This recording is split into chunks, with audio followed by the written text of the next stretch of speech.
Continuing the follow-up report on APEC in Gyeongju. After President Trump left, his close ally, Pete Hegseth, the U.S. Secretary of Defense and a figure in the Young MAGA movement, visited South Korea. As his first schedule, he visited the Joint Security Area in Panmunjom, seen as a message to North Korea. This is Kang Young-ho reporting. A U.S. Army helicopter lands, marking the arrival of Pete Hegseth, the U.S. Secretary of Defense, as he steps into the spotlight. Shortly after, Ahn Kyu-baik, who arrived earlier, welcomed Secretary Hegseth of the Ministry of National Defense.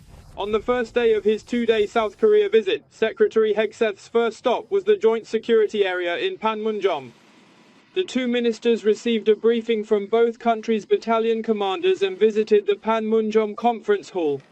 This marks the first time in 8 years since Ministers Song Young-moo and James Norman Mattis visited in 2017 that the defense ministers of both nations have met at Panmunjom. Secretary Hegseth, a former Army Reserve major and well-known conservative Fox News anchor, is regarded as one of President Trump's closest and most trusted confidants. This visit is seen as indirectly signaling President Trump's intent for dialogue with North Korea. While it showcases a strong Korea-U.S. alliance, it also conveys a message to North Korea about making the DMZ a peace zone, reflecting President Trump's peace agenda.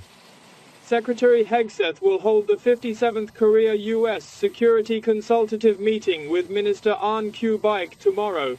The SCM is the highest-level meeting between the two countries to discuss major military policies and was last held in October last year. This year's meeting is expected to cover operational control transfer, defense budget increases, and plans for South Korea's nuclear-powered submarine, promised during the APEC summit. Ahead of the SCM, the chiefs of staff of both countries at the Korea-U.S. Military Committee meeting agreed there has been meaningful progress on operational control transfer and pledged to continue efforts. MBN News Kang Young-ho.